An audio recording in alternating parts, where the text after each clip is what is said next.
Well, I'm joined now by Pranesh Narayanan, a research fellow at the Institute for Public Policy Research, a think tank, and former Treasury economist. Thank you for being with us.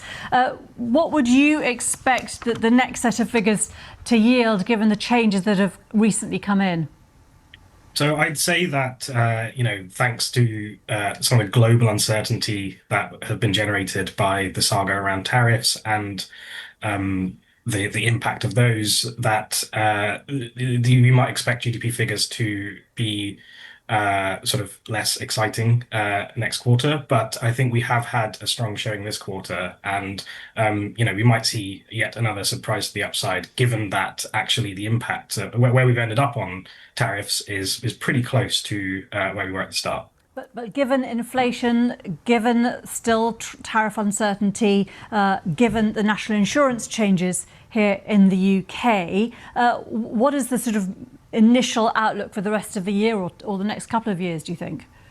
So, I mean, growth forecasts have been cut by the OBR since the autumn statement in when the Chancellor sort of made those changes. But that has been largely to do with some of these global headwinds.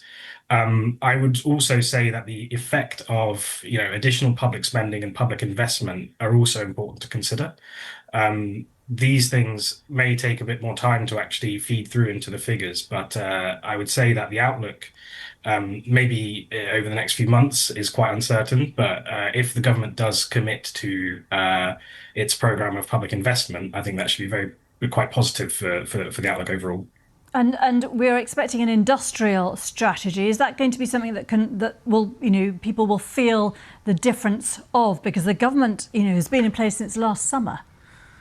Well, the industrial strategy is one of these things that is meant to signal a commitment, certainty, to help investors understand the direction of travel for the economy and actually clearly see very proud of my friends to invest in the UK.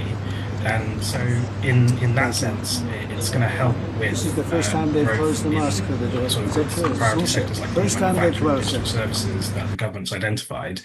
But there is, a lot to be said for the actual detail of the plan, and it needs to have some concrete measures. It needs to have specific policies that are intended to unlock some of those barriers that have currently been in place for those sorts of businesses to invest. And I think it should be positive. I mean, contrast with the US, for example, where there's been huge amounts of uncertainty because it's businesses can't tell where the direction of policy.